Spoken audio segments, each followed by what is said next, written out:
Iniciando aqui mais o TED Talks, Semag aqui, hoje para tratar sobre o dito magistério conciliar, tema este da mais absoluta importância em meio a essa crise, pois a sua compreensão racionalizará a nossa reação em face a essa mesma crise, nos dará uma ampla compreensão dela e de como reagir corretamente, de forma racionalizada, ponderada e prudente, em meio a toda esta tragédia conciliar. Para isso, tenho comigo o caríssimo Gustavo Fontinelli, que tratará por expor a esse respeito, segundo a doutrina do padre Calderon, sobretudo no livro A Candeia Debaixo do Alqueire e todas as suas demais obras. Gustavo é um convidado novo que, se assim Deus quiser, desejamos desde o início que seja este o primeiro podcast de muitos nos quais ele participará. E assim, desejamos que tenham todos um excelente podcast. Mas antes de partirmos imediatamente à exposição mesmo do tema, gostaria de fazer aqui um pequeno anúncio, como muitos devem saber, a respeito do livro que foi anunciado, que é a campanha de pré-venda do livro A Verdadeira e a Falsa Infalibilidade de Dom Fésar.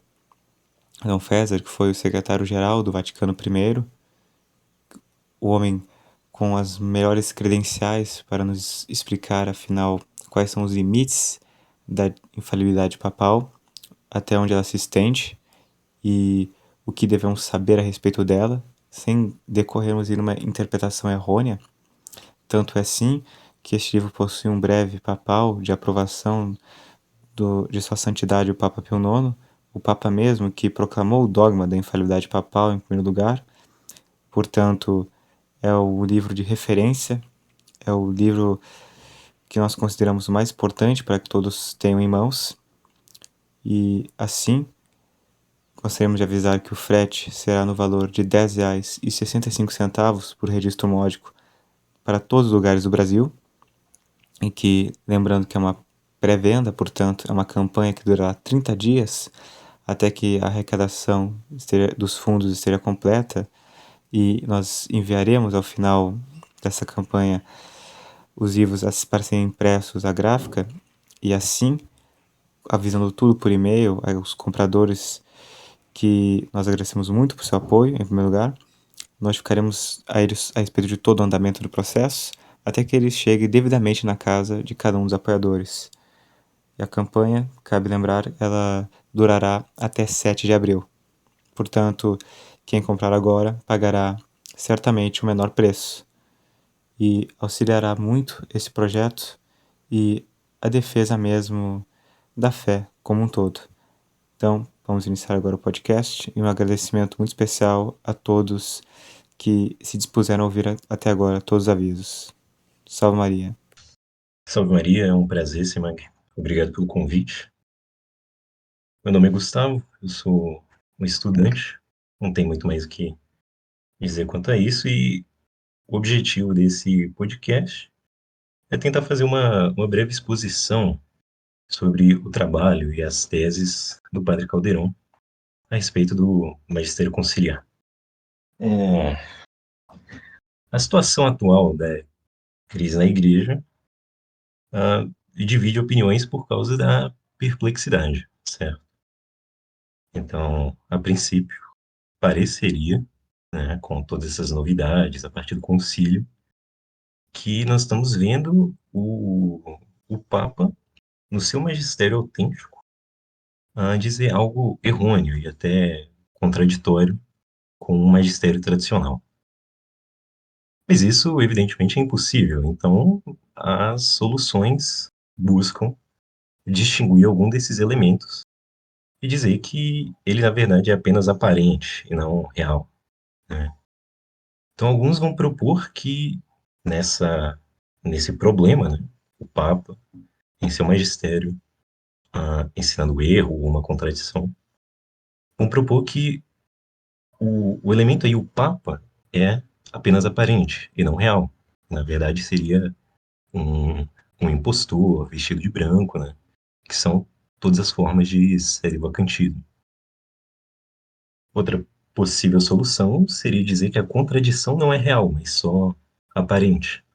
E essas são as tentativas continuistas.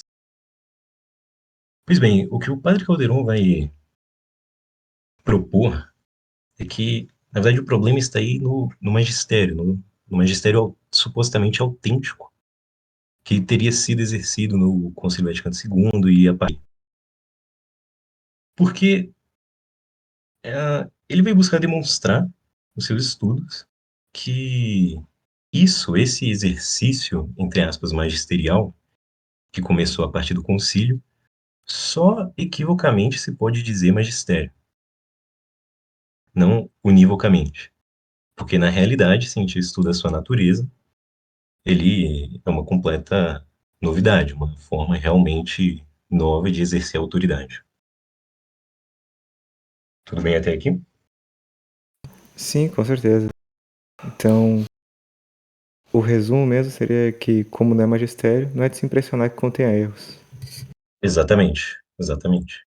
É tão magistério quanto, enfim, qualquer teólogo poderia dar a sua visão, certo? Pois bem, hum, então, para isso ficar bem compreendido, seria interessante a gente fazer uma pequena digressão, porque isso envolve matérias de eclesiologia, né?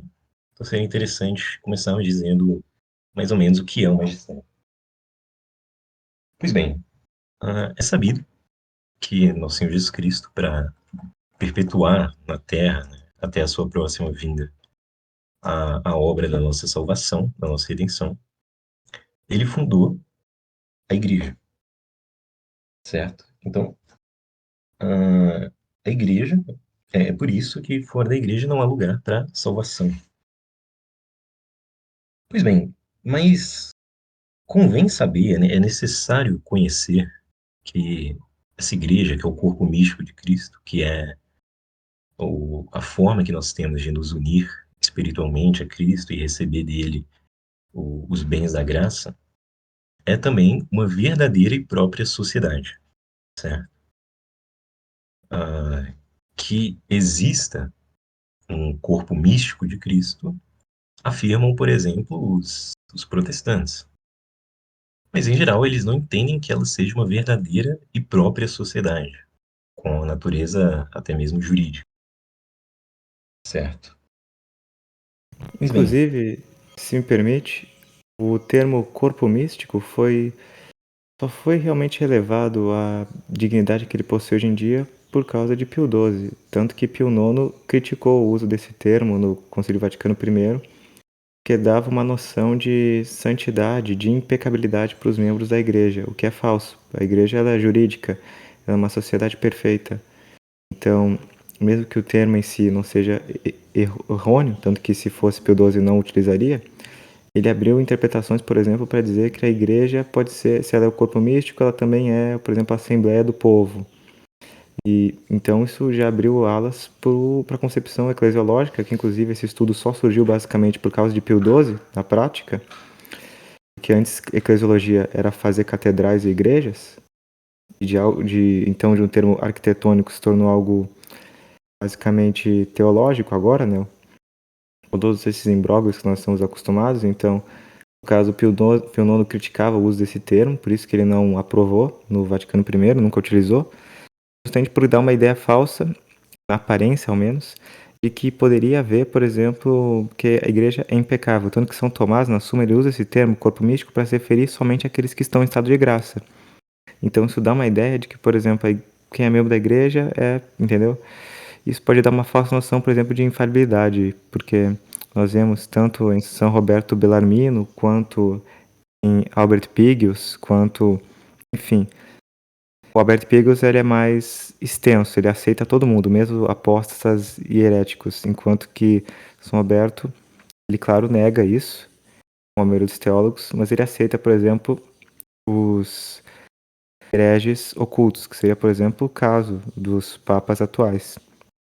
E ele diz que perfeitamente. eles estão dentro da igreja. Mas, hoje em dia, por exemplo, Garrigou Lagrange e outros teólogos mais recentes corrigiram e continuam dizendo que estão dentro da igreja, mas apenas secundum quid. E isso já é, pelo menos segundo o próprio Garrigou Lagrange, o suficiente para permanecer sendo a cabeça da igreja, apesar da heresia. Então, só para dizer que a eclesiologia ela fica muito complicada nos nossos dias, porque é um estudo que surgiu já com toda essa emoção de somos o corpo místico, portanto podemos vir a ser impecáveis, algo assim, mas tudo são noções falsas.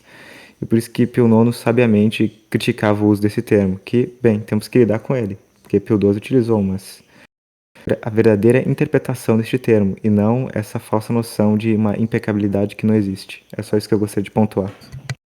Então, ótimo, perfeitamente posto. Não à toa, o próprio Santo Padre Pio XII, na Missa de Corporis, faz questão de refutar, de rechaçar interpretações segundo as quais a igreja seria pneumática ou algo do tipo, puramente espiritual, e reafirma essa natureza até mesmo jurídica da igreja, certo?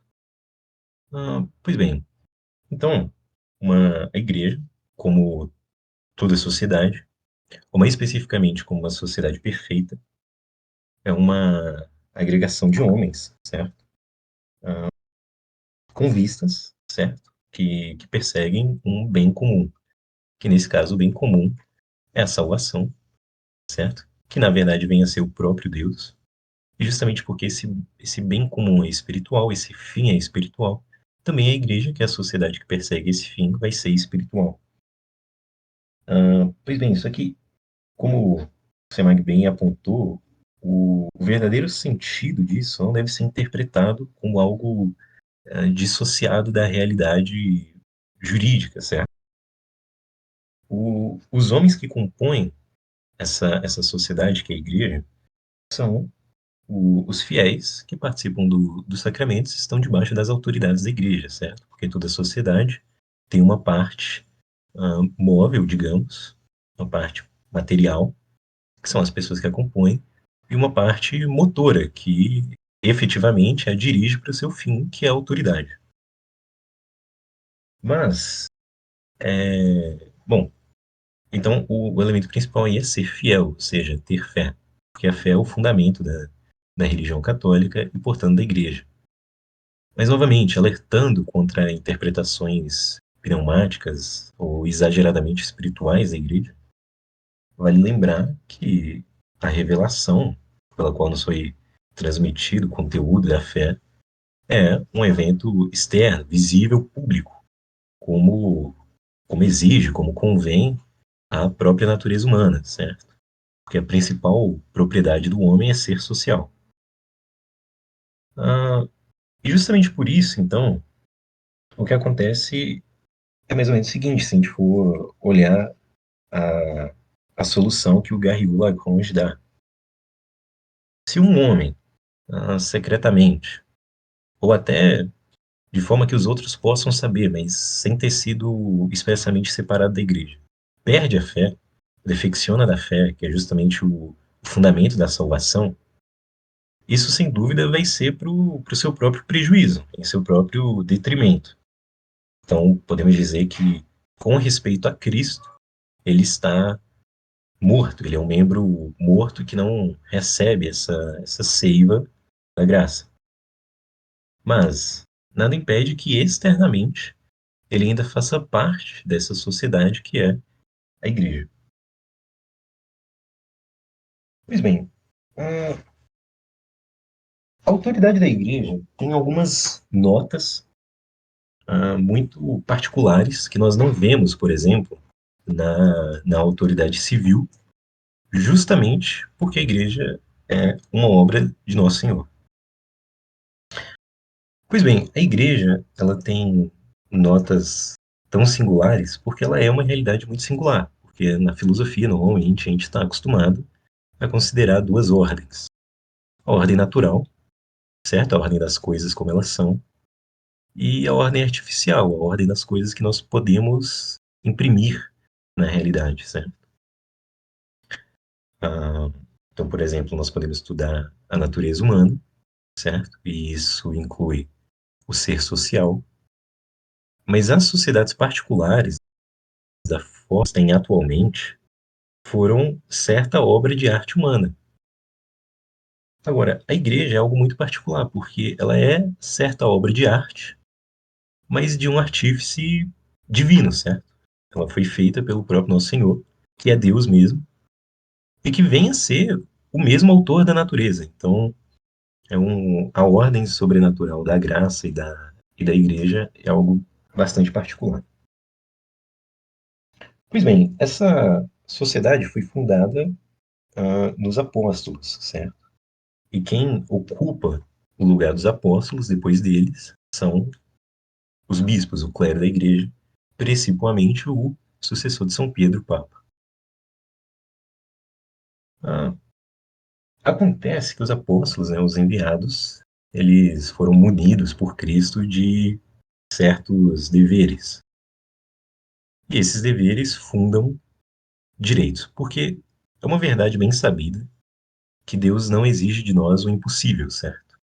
Isso é algo, é um princípio, uma sentença muito importante para a vida espiritual. Deus nos torna capazes de fazer aquilo que ele manda, através das suas graças atuais. Pois bem, analogamente, ele muniu os apóstolos e os seus sucessores, o clero da igreja, de dons que não são meramente graças atuais, mas dons realmente habituais, certo? Fundados nessa natureza social e visível da igreja, para que eles pudessem cumprir aquilo que Deus mesmo mandou. Pois bem, e o que Cristo mandou à igreja, entendida aqui como a sua parte motora, a sua autoridade, o seu clero?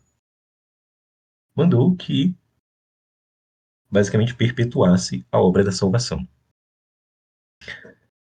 Um dos principais nomes que Nosso Senhor recebeu como homem é Cristo, né, que é algo prefigurado por Deus no Antigo Testamento, certo? Cristo nas três classes de homens cristos, né, de homens ungidos, que eram os reis, os profetas e os sacerdotes. Então, basicamente, em Cristo nós vemos isso na, na sua mais alta realidade, e a igreja perpetua essas três dignidades de Nosso Senhor. Ela perpetua a sua dignidade profética pelo magistério, certo? Que é algo que Cristo mandou exercer, e se deduz, portanto, que a igreja não tem só o dever, mas o direito de exercê-lo. E é justamente por isso que a igreja sempre afirmou que ela não depende de autorização de ninguém ou de nenhum Estado para enviar missionários, certo? E para ensinar a doutrina da fé. A igreja também perpetua o reinado de Nosso Senhor pelo poder de governo, que é semelhante ao governo mesmo civil mesmo, que nós conhecemos, certo? Com a faculdade de fazer leis, interpretá-las, julgar os casos, administrar, nomear pessoas para os cargos, dividir o seu território, e perpetua o seu sacerdócio, principalmente através dos sacramentos, certo? E do poder de santificar os fiéis.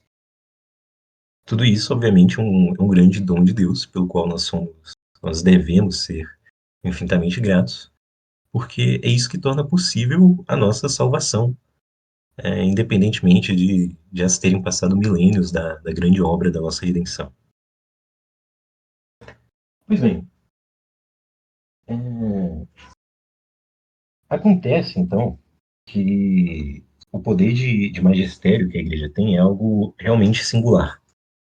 Porque o poder de fazer leis, julgar, administrar, é algo que nós vemos na, na sociedade perfeita da ordem natural, que é a sociedade civil, certo? Ou modernamente nós chamamos de Estado, que é algo que existe na igreja e nós devemos reconhecer isso por causa da sua natureza jurídica, mas o poder da igreja não se reduz a ele. O que vai nos ocupar aqui, principalmente, um outro poder, esse de ordem espiritual, que é o poder de magistério. Então, o magistério é um mandamento, digamos assim, de Deus ao clero, uma exigência que ele fez dos apóstolos, quando dizia de ensinar a todas as nações, ou fazer discípulos todas as nações. E já que a igreja tem esse mandato divino, então devemos reconhecer que ela tem o direito de exercê-lo. Essa missão divina funda um direito soberano que a igreja tem. Mas, ademais, nós sabemos pela própria fé que o magistério não é só uma faculdade e um dever, mas também um dom. E isso, novamente, era convenientíssimo, porque como a fé é o fundamento da religião e o fundamento da salvação e de toda justificação, era sumamente importante que, de alguma forma, o ensino da fé tivesse imune de erros, certo? Para que não faltasse, em último caso, o fundamento mesmo da religião e ela pudesse ser perpetuada. Pois bem, e isso é um assunto, bom, de vasto conhecimento. Eu creio que praticamente todo mundo que esteja ouvindo isso já sabe do que estamos falando, que é o dom, o carisma de indefectível verdade que Deus deu à igreja, ao seu magistério. Pois bem, o que se sucede, isso está no esquema preparatório, feito principalmente pelo cardeal Ottaviani, um bom esquema, vamos recorrer mais de uma vez a ele. O fato é que o Espírito Santo guia a sua igreja, não só pela divina providência, pelas graças especiais e pelos santos que ele suscita ao longo da história, mas também através de um órgão. E o órgão dessa indefectível verdade é o magistério da igreja, principalmente o magistério do Papa, do Sumo Pontífice em Roma. Esse magistério da igreja, portanto, como a gente viu, um dos poderes dados à igreja, certo? Algo análogo ao poder de governar. Então, é algo feito, exercido com autoridade. Autoridade essa herdada dos apóstolos. Pois bem, isso significa que o dom que Deus deu do Espírito Santo de tornar o ensino da igreja imune ao erro é proporcional ao uso da autoridade. Então, se um, se um papa ensina em seu magistério de forma mais cotidiana e menos pretensiosa, naturalmente existe um auxílio inferior do Espírito Santo, e quanto mais autoridade ele empregar, maior será esse auxílio, até chegar ao grau máximo de auxílio do Espírito Santo, o grau pleno, digamos assim, que nós chamamos de infalível, especialmente o extraordinariamente infalível, certo? Como nós vemos, mormente, nas declarações de dogmas. Tudo bem até aqui? Você mais alguma intervenção? Não, nenhuma. Agora seria tratar sobre a redução deste magistério meramente autêntico que se dá no decorrer do concílio, a deposição mesmo da parte dos próprios papas, da sua própria autoridade e da sua própria jurisdição, que torna então, por corrosão, por assim dizer, o magistério de Paulo VI tão infalível quanto o de Bossuet, quanto de, por exemplo, Savonarola, quanto de, né, Exatamente. tão criticável quanto. A partir do concílio foi fundada uma nova forma de exercer magistério que, ao fim e ao cabo, se reduz a um magistério, entre aspas, meramente privado. Bem, é famosa, né, sempre recorremos nesse assunto, a definição do Concílio Vaticano I sobre as condições de infalibilidade, que são aquelas as quatro condições vaticanas. Mas o que é curioso e o que é apontado muitas vezes é que, bom, nós vemos essas quatro condições cumpridas nas declarações dogmáticas, como por exemplo a da Assunção de Nossa Senhora aos céus, da sua Imaculada Conceição. Mas a infalibilidade não se reduz a isso, certo? Na verdade, o próprio esquema que eu mencionei agora há pouco fala algo nesse sentido, certo? Que não se deve desprezar aquele magistério do Romano Pontífice que, embora não seja sumo, certo? O ex-cátedra infalível, é autêntico. E essas doutrinas que são ensinadas pelo magistério autêntico da Igreja, seja de forma não extraordinária, né, num evento solene, como é a declaração de dogma, mas de uma forma ordinária, cotidiana, certo? Que é exercido até mesmo, talvez todos os dias, mesmo o que esse conteúdo pode vir a ser infalível, dada a importância, o grau de autoridade que ele adquire ao longo do tempo. O grau de importância que um papa dá ao seu ensinamento é significado por ele de diversas formas. O esquema que eu citei cita a índole dos documentos, a proposição frequente da mesma doutrina e o modo de dizer. Bom, acho que isso vai ficar mais claro voltando à questão das quatro condições. Quando nós analisamos as quatro condições, que já foram repetidas aí várias vezes, que seja matéria de fé e de costumes, que seja direcionado a toda a igreja, que seja emitido pelo Papa ou pelo Papa unido aos bispos em concílio, e que seja uma definição, todas as condições são bem conhecidas, mas algo mais útil para uma compreensão teológica é perceber que essas condições não são senão as causas da infalibilidade, certo? Porque, bom, embora o magistério aqui seja algo de ordem sobrenatural, seja o exercício de um poder, evidentemente ele se dá por semelhança ao magistério natural que nós conhecemos, o ensino. E São Tomás vai dizer que o ensino é um ato humano com duplo objeto. E São Tomás justifica isso pelo fato de que o ensino se dá pela palavra. E a palavra é o signo que faz como que ouvir o conceito interior, o conceito que está na mente de quem fala. Daí os dois objetos do ensino, do magistério. O próprio conceito interior, aquilo de que fala, o assunto de que se trata, e isso é matéria do ensino. E o outro objeto, onde o ato de ensinar termina, certo? É o destinatário, é quem ouve a palavra. Pois bem, daí, olhando novamente as quatro condições vaticanas, nós percebemos exatamente isso sendo enumerado. O duplo objeto, isto é, a matéria do ensino, que seja de fé e de costumes. O destinatário, que é a Igreja Universal. E considerando que ensinar é um ato, há de se considerar também o sujeito, quem é o agente, e esse é o Romano Pontífice, ou sozinho, ou unido a todos os bispos. Mas o mais importante é o elemento formal, certo? Qual que é a formalidade própria do ensino? Qual é a causa formal de um ato magisterial?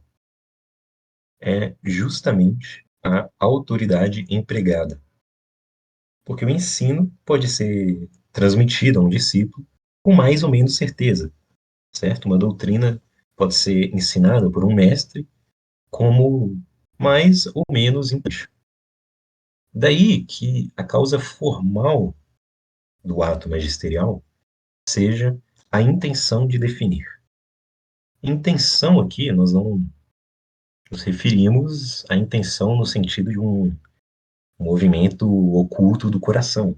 A intenção manifesta, certo? Dado a natureza pública e visível do magistério E, aliás, a natureza pública e visível da igreja mesmo. Se nós podemos ver isso nas palavras de grandes teólogos, por exemplo, o cardeal Marcelo diz o seguinte: ex parte forme, falando desse assunto, né, da parte da forma, sobre o ato magisterial, que emita sentença definitiva com intenção manifesta de obrigar.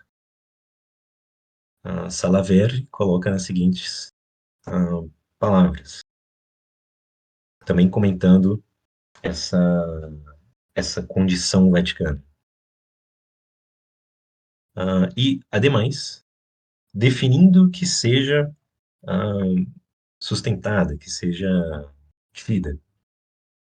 Isto é, obrigando a todos a um assentimento absoluto da mente e decidindo o assunto com uma sentença última e irrevogável. Pois bem, então aqui nós encontramos o elemento mais importante do assunto em si e para compreender as teses do padre Calderon, que é a formalidade, a causa formal do ato de magistério. Pois bem, dados esses princípios, passando agora a considerar como o magistério se deu a partir do Concílio Vaticano II em diante, até hoje, nós notamos algumas coisas curiosas. Então, eu vou tentar ir da mais manifesta, da mais clara, até a menos óbvia, certo? Que é o que o Padre Caldeirão busca demonstrar. Pois bem, o que é manifesto, que é sabido por todos, é que o Concílio Vaticano II evitou exercer aquele magistério extraordinário infalível, certo? Como são as proclamações dogmáticas. Isso é manifesto porque o próprio Paulo VI o declarou abertamente e já foi repetido inúmeras vezes em todos esses debates.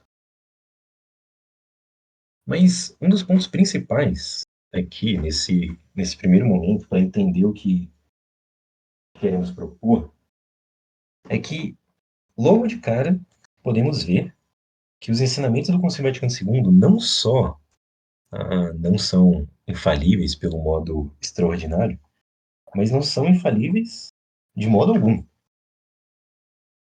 Novamente, que ele não queira ter sido infalível com modo extraordinário foi bastante notório, todos percebem isso.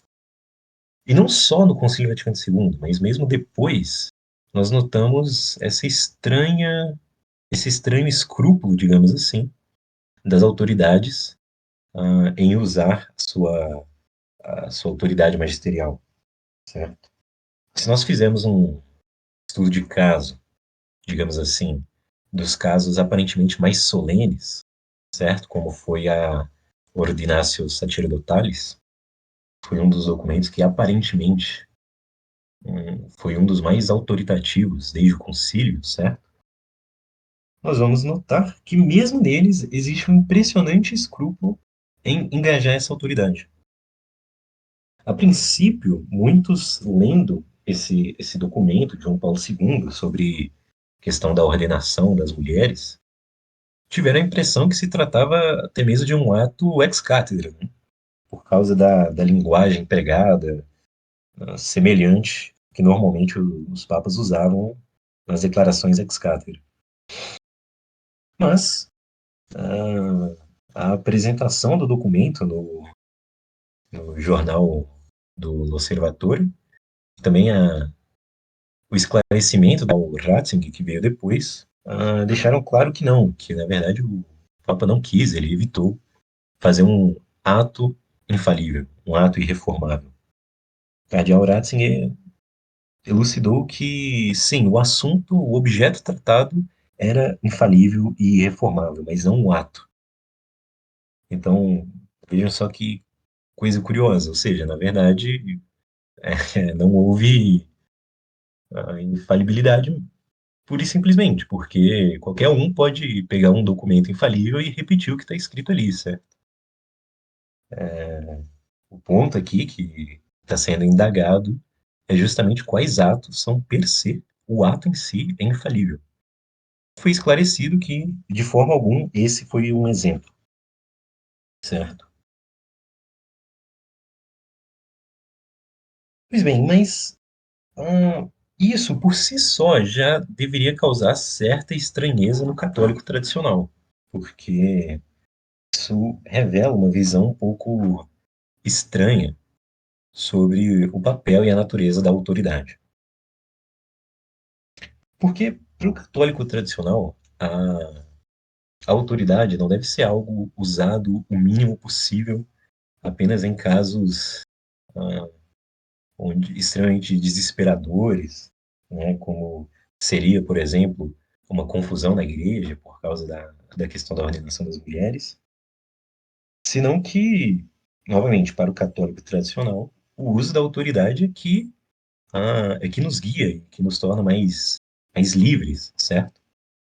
Ao passo que a mentalidade liberal tende a ver a autoridade e a liberdade como duas coisas opostas, certo? Porque o uso da autoridade seria algo que determina, algo que constrange, e isso iria contra a liberdade de cada pessoa.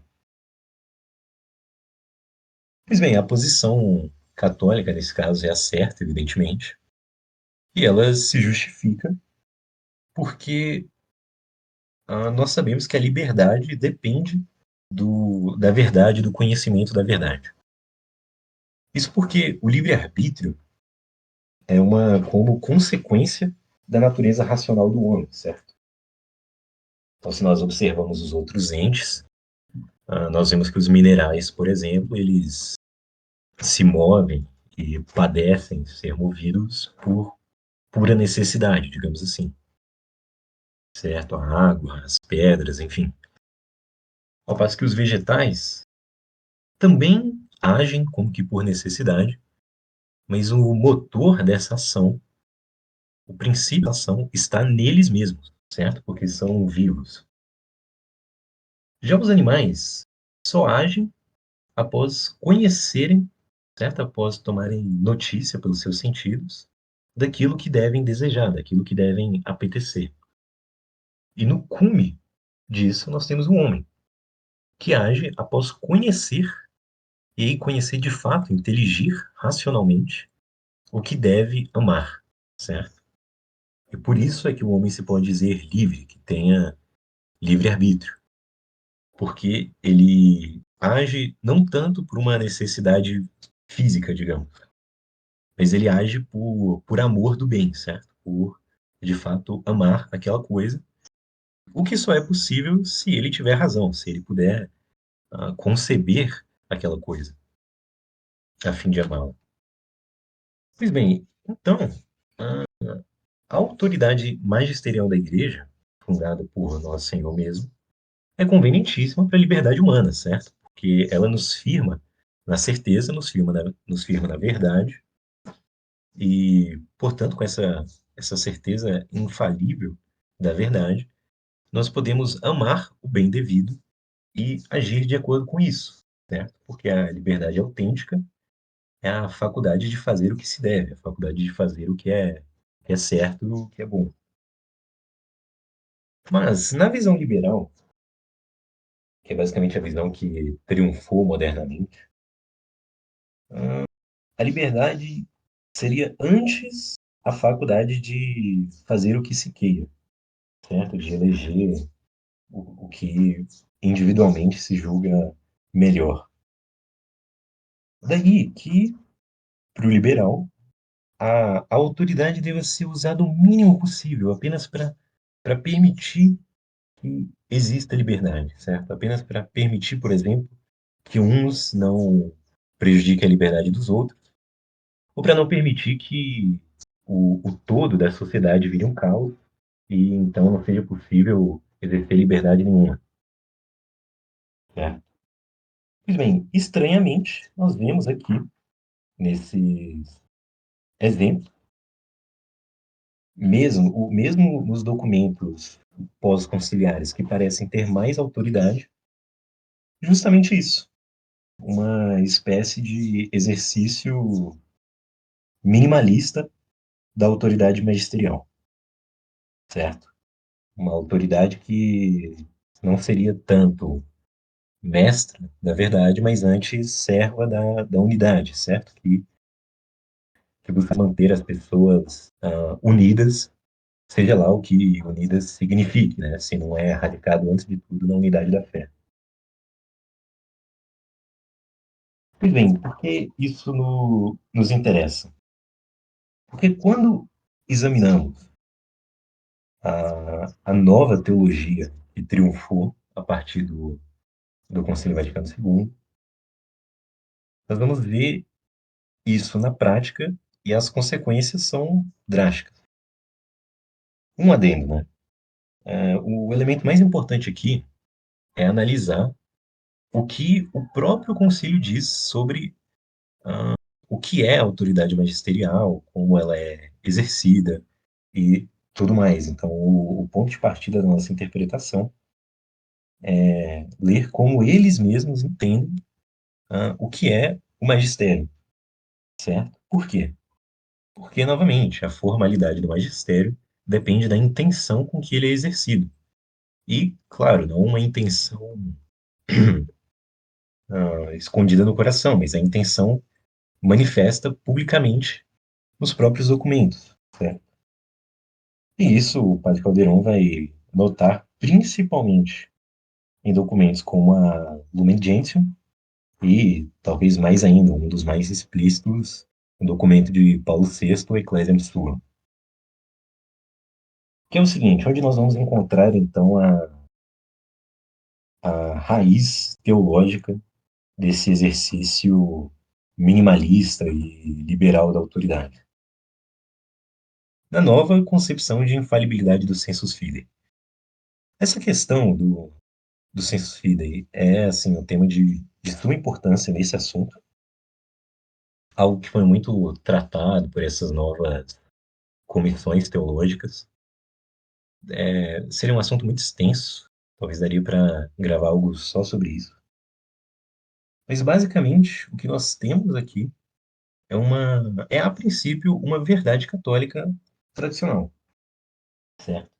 Porque, como diz o mesmo padre Calderon, isso é algo tirado do mais alto berço tradicional, certo? Da teologia católica, que é a seguinte questão: uma sentença comum entre os teólogos católicos de que a universalidade dos fiéis, incredendo, não falha, certo? Fale nequit.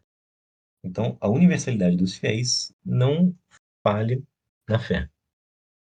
Então, de certa forma, poderíamos dizer que a universalidade dos fiéis é infalível, crendo. E isso é o que se deduz da própria indefectibilidade da igreja, que há de durar até o fim dos tempos. Pois bem, então qual seria o problema? O problema é a nova interpretação desse princípio. Porque a interpretação tradicional da teologia católica é de que o órgão da, da indefectível verdade do Espírito Santo é o magistério da igreja. E, ao ensinar uma doutrina infalível, certo, ao conjunto dos fiéis, esses fiéis, na obediência da fé, teriam uma infalibilidade passiva. Por quê? Porque eles estão sofrendo, padecendo a ação de um magistério infalível. Daí que nós possamos dizer, e de fato teólogos tradicionais empregam essa expressão, que a infalibilidade pertence ao, antes de tudo, ao magistério, enquanto ativa, certo? É uma infalibilidade ativa, ao passo que a universalidade dos fiéis tem uma infalibilidade passiva, sofrida da ação do magistério. Mas a Lumen Gentium, que é, né, a carta magna eclesiológica e do Concílio Vaticano II e de todos os atos posteriores, vai fundar a indefectível verdade antes na universalidade dos fiéis. Porque vai pô-la como uma, poderia-se dizer, uma expressão, uma consequência da continuação do munus profético do sacerdócio de Cristo, o que é verdadeiro, mas atribui isso ao sacerdócio comum, como um caso geral, e só como um caso especial, dentro desse sacerdócio genérico, a hierarquia da igreja, certo?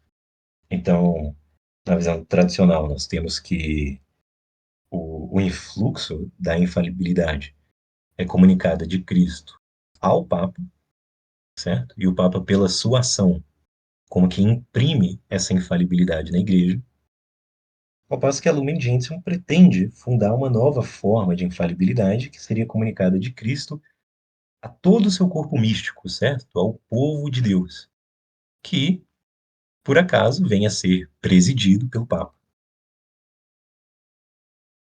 Tudo bem, Semaga? Algum comentário sobre isso?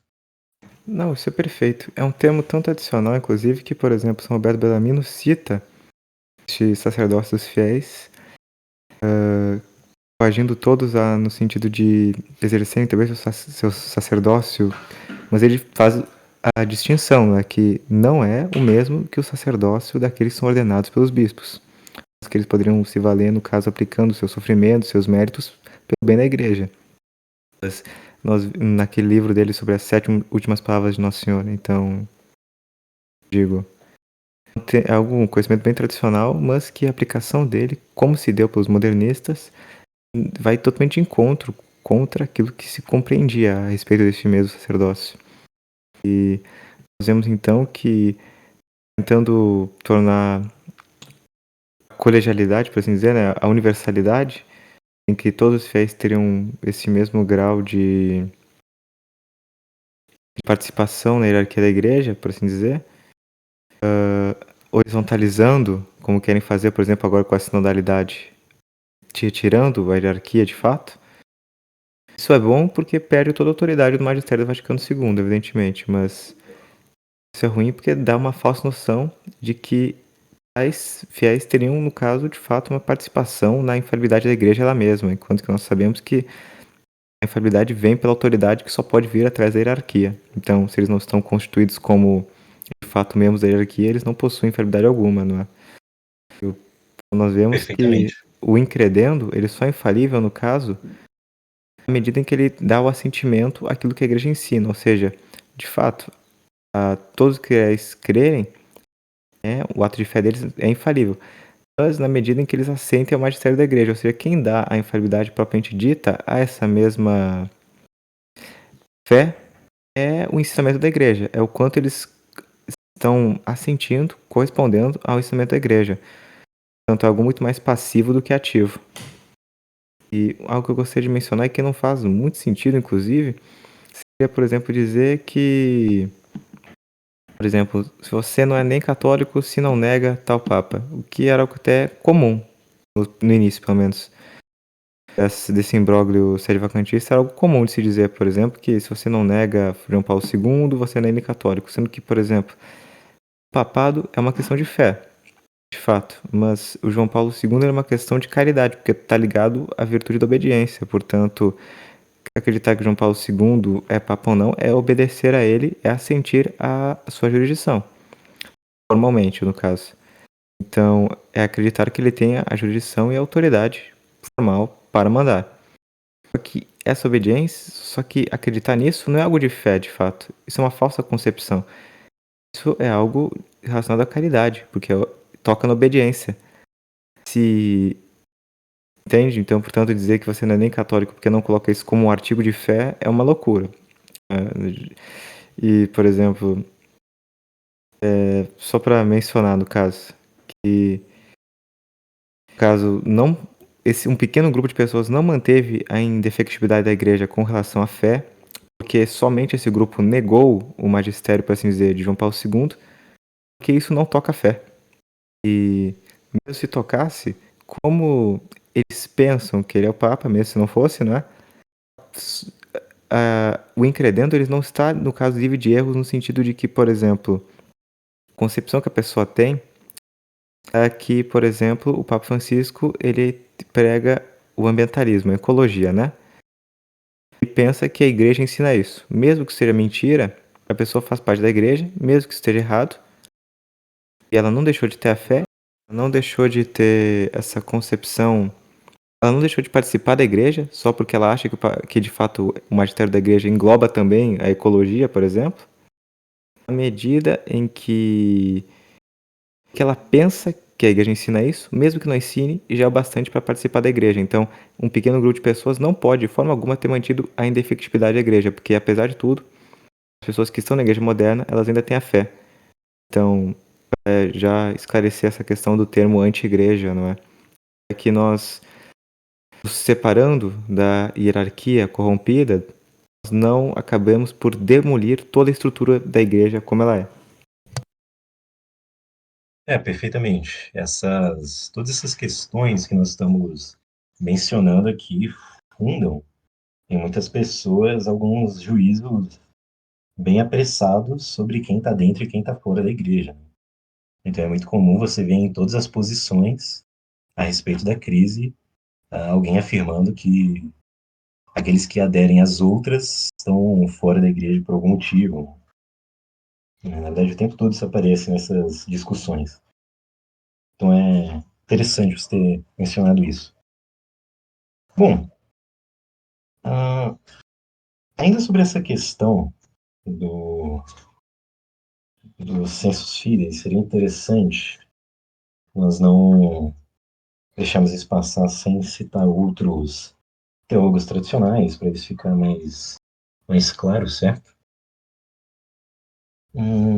Nós vimos, por exemplo, o seguinte, colocando nas palavras do Hegel Franzl, abre aspas, como o magistério do carisma da infalibilidade, por sua ação ministerial custodia, propõe, explica, protege a doutrina revelada e conserva todos os fiéis na unidade da fé, por isso a infalibilidade indocendo, ou seja, ensinando, costuma dizer-se ativa e tem como finalidade a indefectibilidade in credendo, ou seja, em crendo, que, pela obediência da fé, é a infalibilidade passiva de todo o corpo da igreja.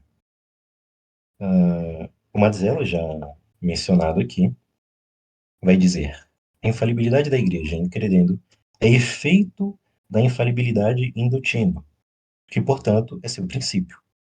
A infalibilidade ativa dos pastores exige necessariamente a infalibilidade passiva dos fiéis. Pois bem, então, em todos os casos, nós vemos justamente a infalibilidade comum ao corpo da igreja como um todo, como um efeito, certo? Cuja causa é a infalibilidade do magistério. Mas como a Lumen Gentium inaugura um, uma suposta infalibilidade do corpo da igreja, que, por acaso, venha a ser presidido pelo clero,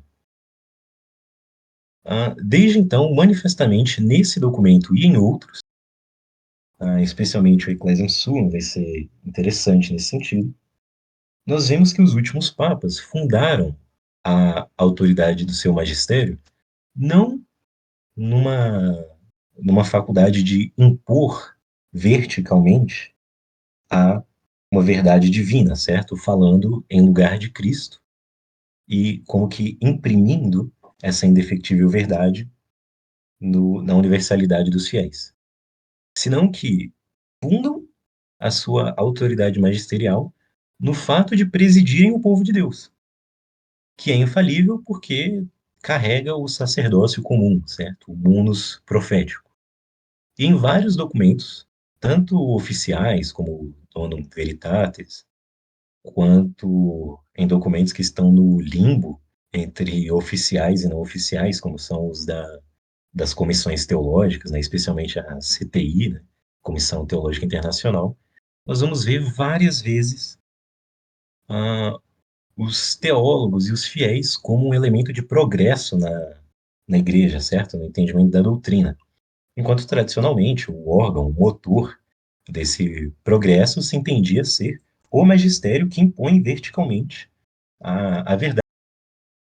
E vejam que essa diferença não é trivial, porque isso é a formalidade mesma do magistério, certo?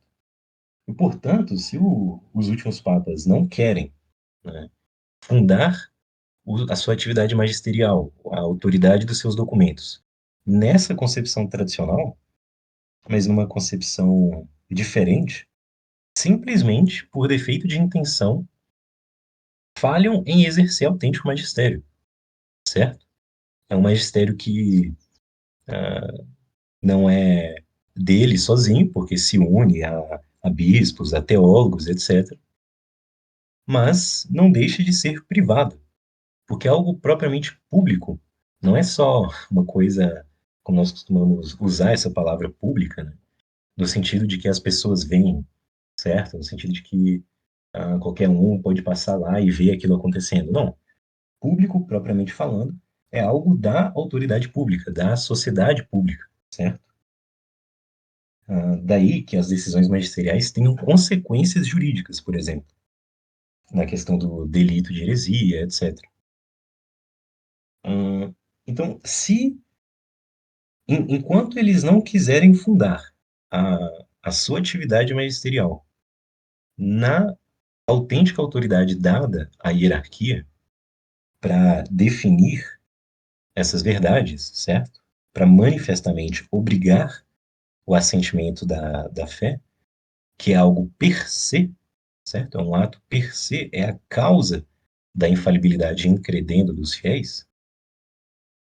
Enquanto não se quiser fundar aí o exercício de magistério, não se pode dizer que é magistério propriamente dito, pois falta a formalidade mesma do que é o magistério, certo?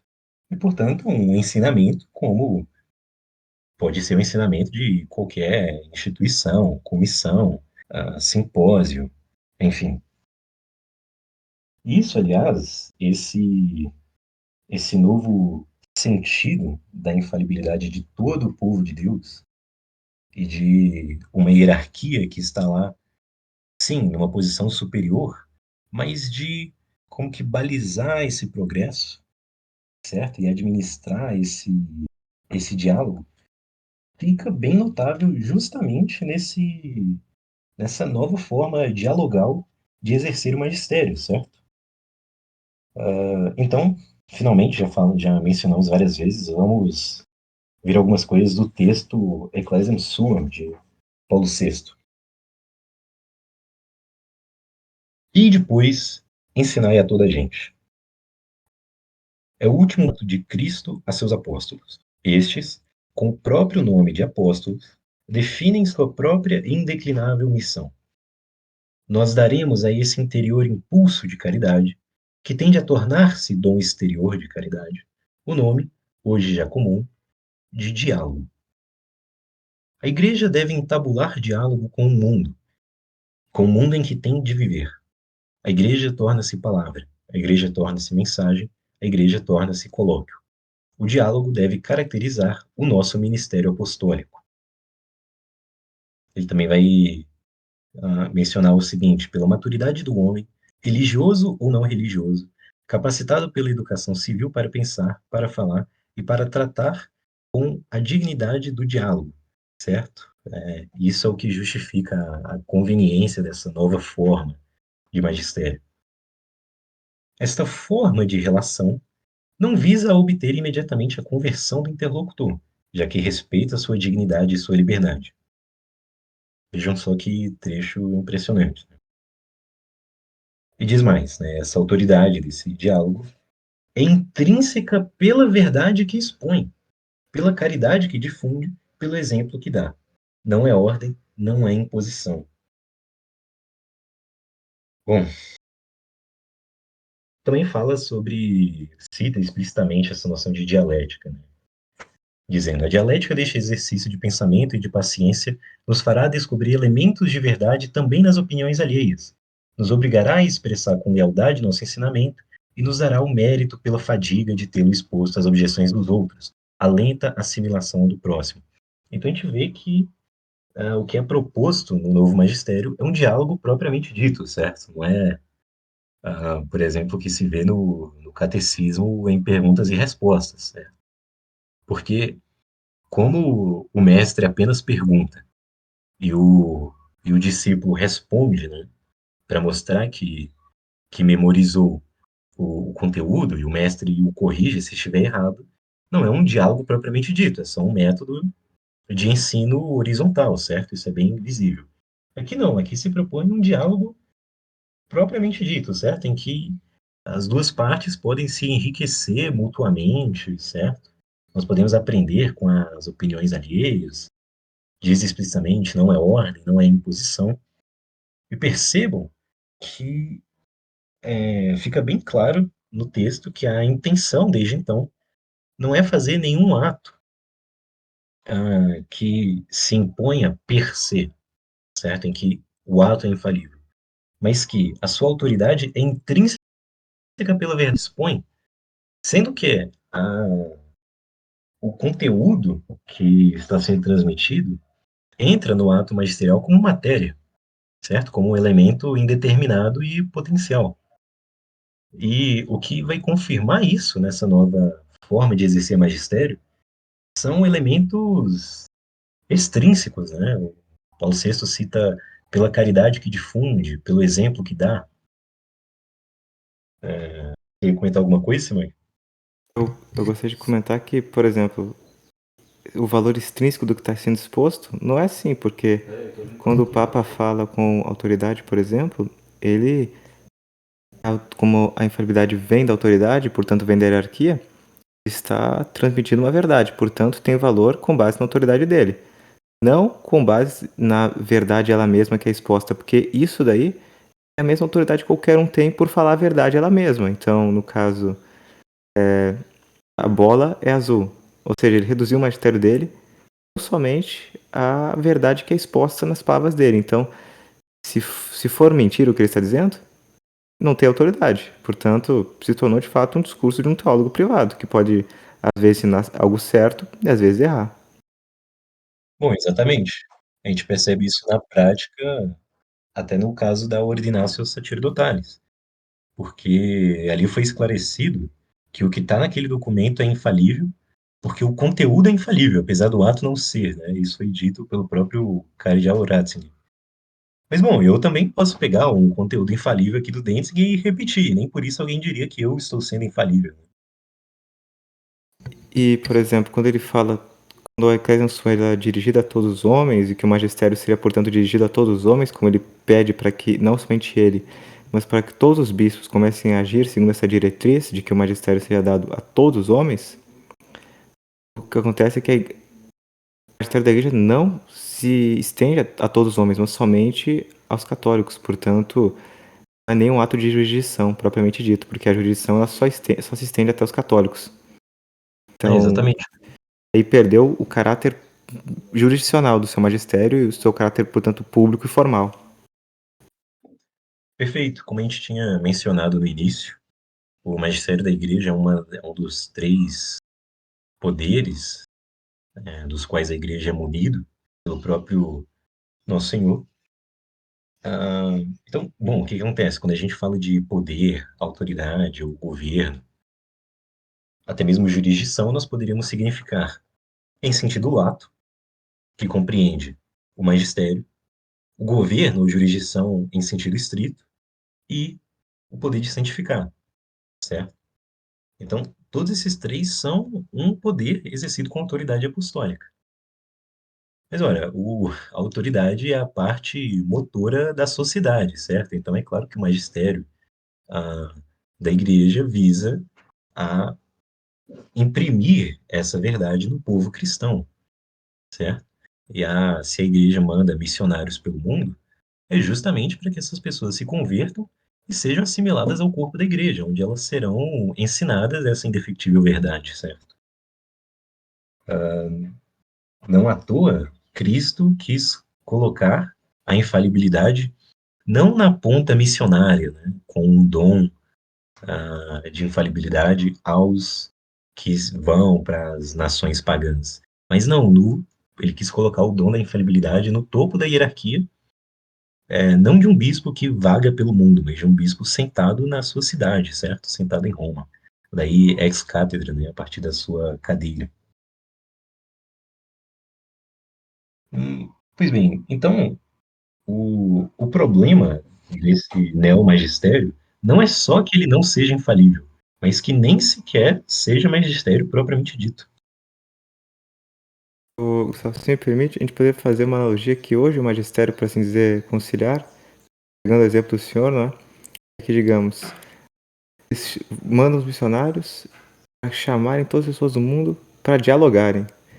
Irem, por exemplo, para o Vaticano e dialogarem, chamarem os luteranos, os protestantes, em que todos vão chegar a uma síntese, né? Vai ter a antítese, a tese, a síntese, e aí sim que se obterá a verdade. Mas não é assim, o magistério não é assim.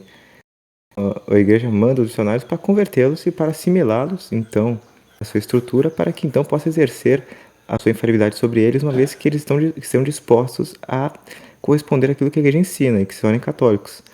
Então, é algo vertical, enquanto que nós temos, novamente, algo totalmente horizontal no magistério novo. Perfeitamente, não à toa os teólogos tradicionais colocam aí como a causa da infalibilidade do corpo da igreja a obediência da fé, certo? É graças à obediência fidei que essa infalibilidade pode ser impressa, certo? Essa indefetibilidade da fé pode ser impressa no povo cristão. Inclusive, é interessante porque, no fundo, isso tudo é uma consequência de uma nova visão eclesiológica, certo?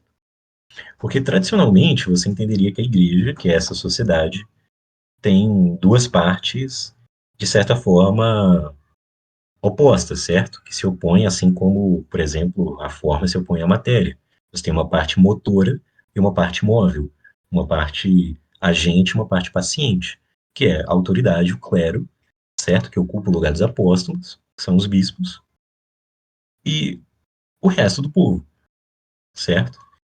Enquanto que nessa nova visão eclesiológica, que é análoga à democracia, o que você tem é o povo de Deus, que, claro, é presidido por uma hierarquia. Então, antes, né, e quer dizer, até hoje, né, na doutrina católica, nós assumimos que a continuação da, da, daquelas dignidades de Cristo, de profeta, de rei, de sacerdote, se dá no clero, certo? Na hierarquia. A hierarquia, os bispos, especialmente o Papa, que tem jurisdição imediata em o mundo inteiro, eles são o órgão, ok? O órgão que exerce a perpetuidade desse caráter. Ao passo que o povo, sofrendo a ação, o governo, o ensino e a administração dos sacramentos, participa passivamente, certo? Carrega a marca impressa, digamos assim, desse caráter. Então, nos esquemas preparatórios do concílio, a gente também vê um trecho interessante sobre isso, essa questão do sacerdócio comum dos fiéis. Não é um caso geral dentro do qual existe o caso especial, que é o sacerdócio dos ordenados. Não, são coisas essencialmente diferentes e é uma mera analogia, certo? A, isso de que todos nós somos, em algum sentido, sacerdotes, é simplesmente uma referência ao fato de que nosso Senhor, misericordioso, ouve a, as nossas orações e aceita as nossas oblações, certo? Então nós temos, graças a Deus, essa faculdade de oferecer em sacrifício, digamos assim, os sofrimentos da tristeza no século, o cumprimento obediente dos nossos deveres de Estado, certo? Nós temos a garantia, de Nosso Senhor de que tudo isso de fato chega a Deus, certo? Tudo isso de fato chega aos ouvidos de Deus, e é nesse sentido em que nós nos dizemos sacerdotes, entre aspas, porque nós como que oferecemos um sacrifício. Agora, isso é um sentido meramente analógico.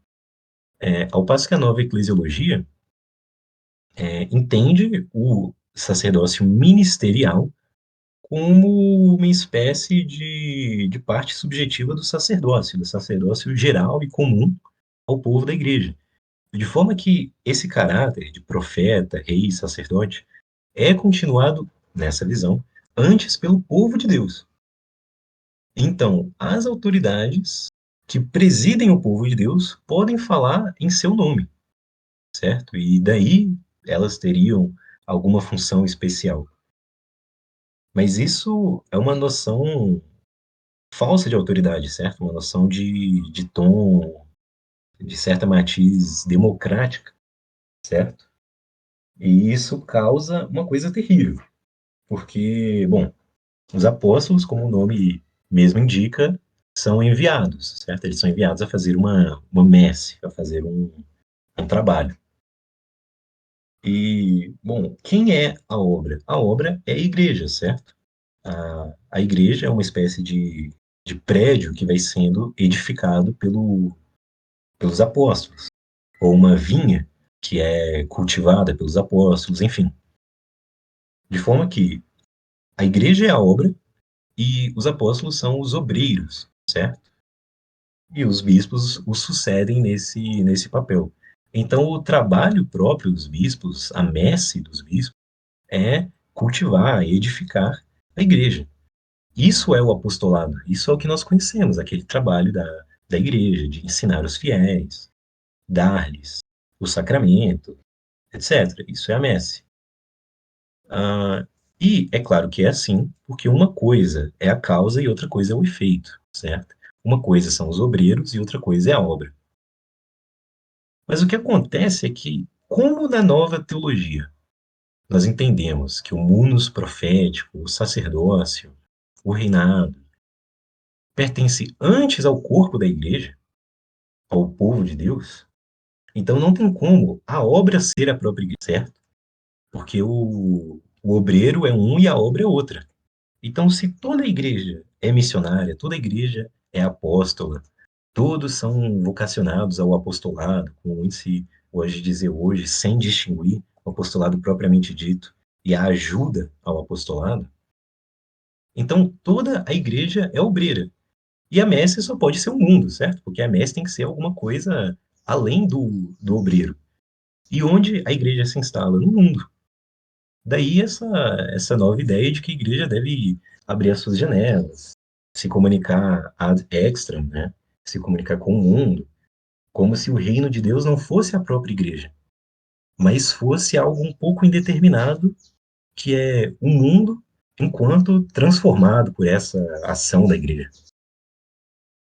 Bom, eu acho que essencialmente esses são os pontos principais das teses do Caldeirão. Evidentemente, quaisquer erros ou imprecisões aqui são de minha responsabilidade, e essa breve exposição de forma alguma substitui consultar as obras dele mesmo, certo? Que nós recomendamos a todos. Isso. Perfeito. Poderia fazer uma pergunta agora a respeito que parece que é o argumento mais utilizado hoje em dia e gostaria então que, se possível, que fosse respondido aqui com a devida sabedoria, que seria o seguinte: afinal, pode o Papa ser ele mesmo a causa eficiente da crise?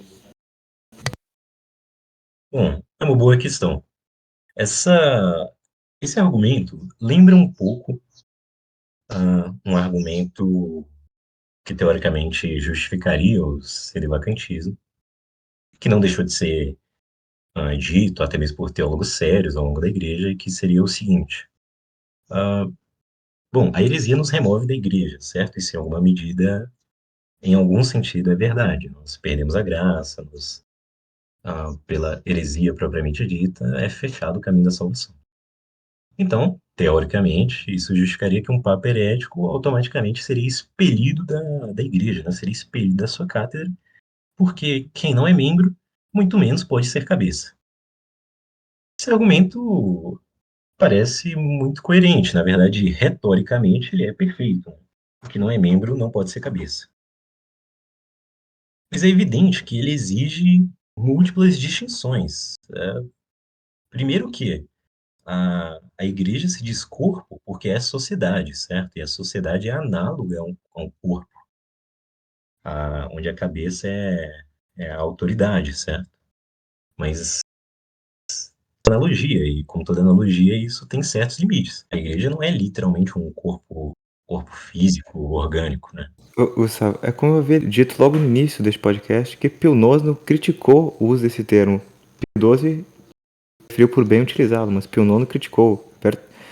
Então, justamente para não dar essa noção tão impecável, porque no caso, a igreja, do fundo, é uma sociedade jurídica. É isso. Perfeito. Então, esse argumento, que é retórico, ele se apoia totalmente nessa imagem do corpo, certo? Sem distinguir que, novamente, não é um corpo orgânico. Então, mesmo que alguém esteja removido da vida da graça, certo? Não receba de Cristo o influxo da salvação, da santificação, ainda assim ele pode ser membro, né? E seria necessário distinguir o que é deixar de ser membro da igreja, certo? Em que condições? Porque, assim, embora, digamos assim, quod Christum, né, a gente como que deixe de ser membro ou se torne um membro morto da igreja ao perder a graça, sem uma remoção jurídica, nós ainda estamos, pelo menos externamente, nesse corpo. E essa sociedade é externa, certo? Tem uma natureza externa. Então, esse problema levantado sobre o Papa ser a causa eficiente da crise, né? Como poderia isso acontecer? Porque isso parece uma imagem monstruosa, né? Seria um, como um corpo se devorando a si mesmo, né? E isso não pode ser, porque o papado foi dado a nós para edificar a igreja, não para destruí-la. Bom, quanto a isso, basta responder distinguindo, porque, vê, o Papa, ao receber essa dignidade, essa jurisdição de Roma e, por consequência, de todo mundo, ele não deixa de ser um homem, certo? E de ter as faculdades humanas, de poder falar em pessoa própria, certo? Poder emitir uma opinião privada, etc. Então, bom, o que estamos dizendo aqui não é que o Papa está causando a crise enquanto Papa. Pelo contrário, o que estamos propondo é justamente que o que vemos aí, a partir do concílio, nem é magistério autêntico. Então, não é um ato do Papa formalmente, enquanto Papa, mas enquanto pessoa privada. E essa possibilidade nenhum teólogo nega. Porque, por exemplo, o próprio São Roberto Bellarmino fala sobre a questão da resistência ao Papa que prejudica a Igreja por meio do seu poder temporal, certo? De um Papa que usasse o seu poder de príncipe, né? Seu poder temporal, se tem algum exército, por exemplo, para prejudicar a Igreja. São Roberto Bellarmino, evidentemente, concede que nós deveríamos resistir a ele. Assim como nós resistiríamos ao Papa, por exemplo, se privadamente ele tentasse nos agredir, certo? Ora, mas como é possível o Papa fazer mal à Igreja? Bom, enquanto o Papa, exercendo as suas autênticas e legítimas, as suas autênticas faculdades papais, de fato ele não vai prejudicar a Igreja, porque elas se ordenam à sua edificação. Mas, se ele se desvia do seu ofício papal, não quer agir como Papa, quer ensinar fundado em outra autoridade, certo? Quer impor disciplinas fundadas ou informadas por novas doutrinas que não têm autoridade magisterial, ele está agindo a título de pessoa privada ou a título de pessoa pública só enquanto ele é certo chefe de sociedade, certo? Assim como o São Roberto concede o que poderia acontecer se ele usasse seu poder temporal. Você acredita que respondeu à questão ou Ah, resta sim. algum? Gostaria de acrescentar, por exemplo, a respeito da Ecclesiam Suam, também o próprio Missário Romanum, e por uma tradução errônea, falsa, tanto em italiano, tanto em francês, tanto em português, tanto em inglês, que fizeram do documento, no caso, porque traduziu-se, por exemplo, para, por fim, queremos dar força de lei a tudo que até agora expusemos sobre o novo missal romano, enquanto que o documento original em latim, o único assinado por Paulo VI, só está escrito, por exemplo, que Por fim, apraz agora resumir e concluir alguma coisa de tudo o que expusemos até aqui sobre o novo missal romano, ou seja, esse poder obrigatório vinculativo não existe no documento original, é o único que possui de fato alguma poderia vir a possuir alguma autoridade, e como o próprio documento se eximiu de exercê-la e de possuí-la, por causa justamente deste termo que não emprega autoridade alguma, ele não a possui. Então, por isso que vemos, por exemplo, o padre Hess dizendo que neste documento só há algo escrito. Eu gosto disso.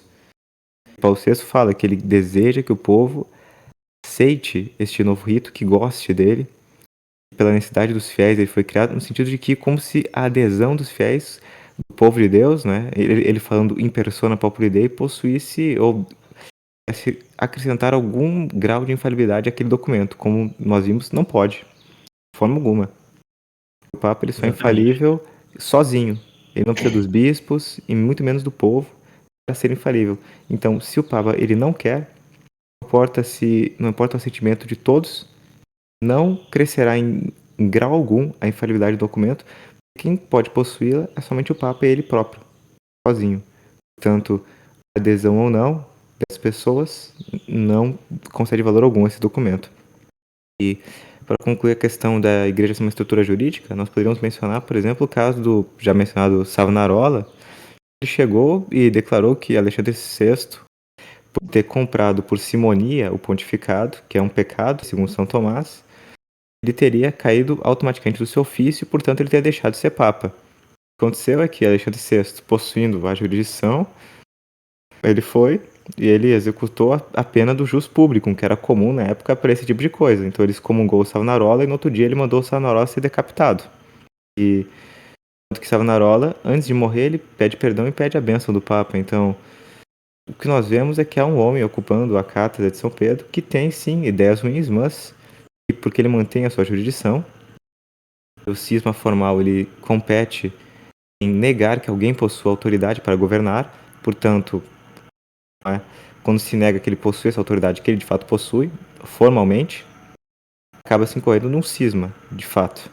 E a grande tendência cismática denunciada por Dom Marcel, que recorre esses meios sedvacantistas, e que nós vemos que por isso, como o cisma e a heresia andam sempre juntos, no caso desse recente bispo aí, Júlio Aonso, que é casado, né, por exemplo, o Franco Munari, sagrado por Guerradorier, também casado, né, entre aspas, o George Mussey, por exemplo, o próprio Palmar de Troia, que foi um dos princípios do sedvacantismo, foi um cisma.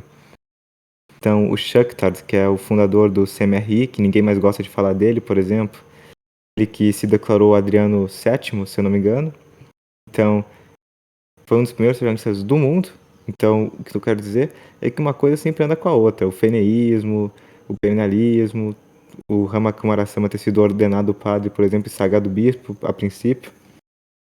Então, eu digo que quando nós negamos a legitimidade da autoridade do sumo pontífice de governar, nós formalmente negamos ele. E nós, muito certamente, muito provavelmente, e isso explicaria todos os escândalos que percorrem esse meio, entramos num cisma. Então, o máximo que nós podemos fazer para solucionar a crise de hoje em dia é nos separarmos materialmente, que é o caso, por exemplo, em que o marido bate na esposa, então o filho pega e vai com a mãe para outro lugar, que proteja a vida dela mesma. E se isso se aplica à vida natural, como explica Dom Cipriano, como isso não poderia se aplicar ainda mais para a vida sobrenatural, que é o que tem de mais importante? Que, portanto, toda a nossa atitude, por exemplo, a respeito da crise, do estado de necessidade, tudo aquilo que justifica nossas ações, fundamenta justamente nisso. No caso de que toda a lei, como explica o Papa Pio XII, toda a lei no direito canônico, ela tem como fim a salvação das almas. E quando, por alguma razão, essa lei estar em vigor naquele momento, ela poderia obstruir a salvação das almas, por exemplo, a consagração episcopal e tudo mais, justamente o que aconteceria é que essa lei ela deveria cessar porque o fim pelo qual ela foi criada deixaria de ser atingido.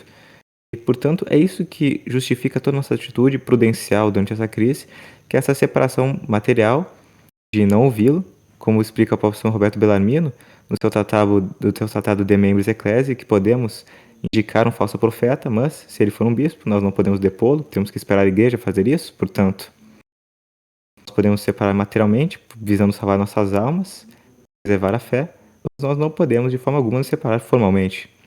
Essa separação material de um filho que foge com a mãe, ela não implica que o filho tenha mais autoridade que o pai, mas é algo que se pode fazer, mas é, digamos, a igreja mesma, Deus mesmo que concede essa missão pelo direito divino de que nós podemos salvar nossos corpos e, consequentemente, salvar nossas almas.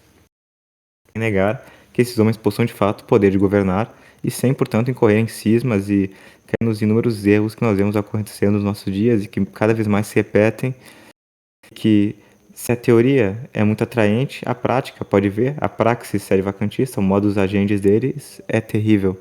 Quanto de escândalos, portanto, é bom que nós nos mantenhamos firmes na nossa posição, porque nós vemos que nela residem os frutos, nela residem as conversões, não que não possam haver acidentalmente no outro lado, mas é muito mais sobejante do nosso lado que no outro lado, que está mais ocupado em escapar da crise, colocando o elefante debaixo do tapete, dizendo que, né, acabou, que tentando resolvê-la de fato, e por isso que a atitude de Dom Marcel, o seu pragmatismo foi muito bom e continua sendo. É tudo que nós precisamos para salvar nossas almas e manter a fé. Então, se o senhor tiver mais uma coisa a concluir, Gustavo, a pontuar a respeito do que eu disse? Ah, sim. Quando você mencionou a questão do missal romano, até lembrei de outra questão, né? É importante para já adiantar possíveis objeções que costumam fazer as teses do Caldeirão, embora ele já tenha respondido logo de início, na verdade. Bom, eu cheguei a ler um trecho daquele esquema preparatório, isso a gente pode achar em outros lugares, sobre como o Romano Pontífice significa a autoridade de uma declaração, certo? Que é a formalidade mesma do seu ato de magistério. Ele faz isso, sobretudo, pela índole dos documentos, pela frequente proposição da mesma coisa e pelo modo de dizer. Então, nós vemos que o grau de autoridade que o Papa emprega é significado por ele ao modo humano, né? Se nós estudamos, por exemplo, a origem dessa questão das bulas, nós vemos que bula se refere à forma como a carta era selada, né? Então, em alguns tempos, você teria cartas mais breves, então menos solenes, de menor importância, e cartas seladas com ouro, por exemplo, certo? Para significar que elas são mais importantes, o seu conteúdo é mais relevante. Enfim, os papas empregaram outras formas aí, várias, que se tornaram até tradicionais, de manifestar a sua intenção. É muito tradicional, por exemplo, a invocação da, da ira de São Pedro e São Paulo, certo? Contra quem desrespeitasse aquilo. Mas essas expressões, em geral, significam a suprema autoridade. Não só magisterial, então elas não são uma prova inequívoca de um ensinamento, de um ato de magistério, mas foram usadas também para as leis mais importantes, né? Atos de jurisdição, atos de administração. E, ao fim e ao cabo, não são sacramentos, né? Não são fórmulas que, uma vez repetidas da forma certa, vão efetivar ex opere operato o magistério. Não, são formas de significado. Então, por exemplo, o que que adianta um papa aqui e acolá usar uma interpretação, uma expressão aparentemente tradicional, de autoridade, de imposição, quando eles manifestamente, publicamente, interpretam isso de outra maneira, certo? O que adianta, por exemplo, invocar a suprema autoridade apostólica se manifestamente, publicamente em seus documentos, inaugura, dá uma outra interpretação sobre a autoridade apostólica e sobre o que é ser apóstolo no mundo de hoje, certo? Isso já adianta muitas das objeções de quem pensa que se possa dispensar a tese do Caldeirão pegando um parágrafo de Paulo VI, aparentemente usando autoridade, certo? Isso, aliás, vai contra o próprio bom senso, porque é bem manifesta essa atitude liberal, mesmo historiadores católicos que não são tradicionalistas percebem essa grande mudança a partir de Paulo VI, certo? Da forma de de governar e exercer a autoridade. Aliás, isso lembra a outra questão que você mencionou sobre o sedevacantismo, que é o seguinte: geralmente as pessoas que aderem à tese de Dom Delorier dispensam ou pensam dispensar as teses do Calderon, achando que não é possível que isso seja verdade, como se fosse estranho ou como se fosse absurdo que os papas falhassem em exercer o magistério verdadeiro, certo? Falhassem em, de fato, emitir declarações magisteriais por defeito de intenção manifesta, né? Clara, declarada. Ora, se isso não fosse possível, muito menos possível seria que ele defeccionasse do papado por defeito de intenção, certo? Como dizem alguns, por exemplo, que os atuais papas não seriam porque não teriam a reta intenção de governar a igreja ao seu fim devido, certo? Então é uma contradição manifesta de quem sustenta essa tese. Bom, dito isso, acho que é só. Vale também mencionar, né, que muitos dos assuntos que nós citamos aqui sobre a heresia, o pertencimento à igreja, e principalmente a infalibilidade, vai ser tratado no livro que está aí para sair, né? Ah, perfeito, muito obrigado. Tanto que o próprio Dom César, por exemplo, ele explica no livro, quando algo não está muito claro a respeito de se um documento foi infalível ou não, e alguns adventistas consideram que isso é ridículo, que você deve perguntar a opinião do Papa, por exemplo. Eles acham que não, isso é impossível. Mas o César diz, que se há uma dúvida, deve-se perguntar, justamente. E ele deve declarar a intenção dele, explícita e claramente. Então, justamente, é possível haver essa intenção dúbia que, por tal, uma definição ela não é expressa por aquilo que não é dito, mas somente por aquilo que é dito. Tanto podemos dizer, porque não existe definição em âmbito negativo, então podemos dizer com certa, digamos, tranquilidade de consciência, este livro do Feser e este podcast servirão para aliviar muito a consciência das pessoas e por isso recomendamos fortemente a compra. Muito obrigado por ter mencionado. Justamente para esclarecer que sim, é possível haver essa dubiedade de intenção, é possível que haja todos estes erros, que a infalibilidade papal ela não é tudo aquilo que pensam. Tanto que o título mesmo da obra é A Verdadeira e a Falsa, do que podemos implicar que há tanto uma infalibilidade verdadeira, aquilo que ela é de fato, falsa, que são as inúmeras interpretações errôneas que fazem a respeito da infalibilidade papal e, portanto, é a este propósito, para solucionar e colocar tudo na sua justa medida, que o livro vem bem a calhar. Recomendamos a todos que comprem. O valor do frete é universal, tanto para quem mora em São Paulo quanto para quem mora em Rondônia. O registro módico ele é um preço único a partir do peso do livro, portanto é de R$ 10,65. Então, o link para compra estará na descrição e nos comentários.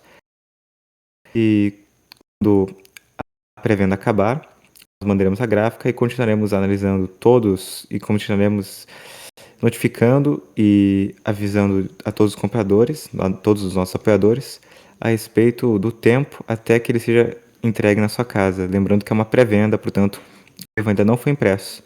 Então, a pré-venda acabará para ser impresso, para, portanto, ser enviado. Para que isso fique claro e não reste dúvidas na consciência de ninguém. E quem comprar na pré-venda pagará certamente mais barato do que quem comprar após a pré-venda, para ser justo com aqueles que investiram cedo do que aqueles que chegaram por último.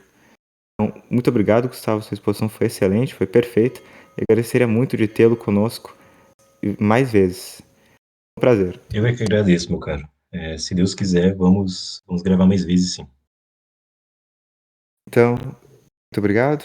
Encerrando aqui o podcast. E salve Maria. Salve Maria.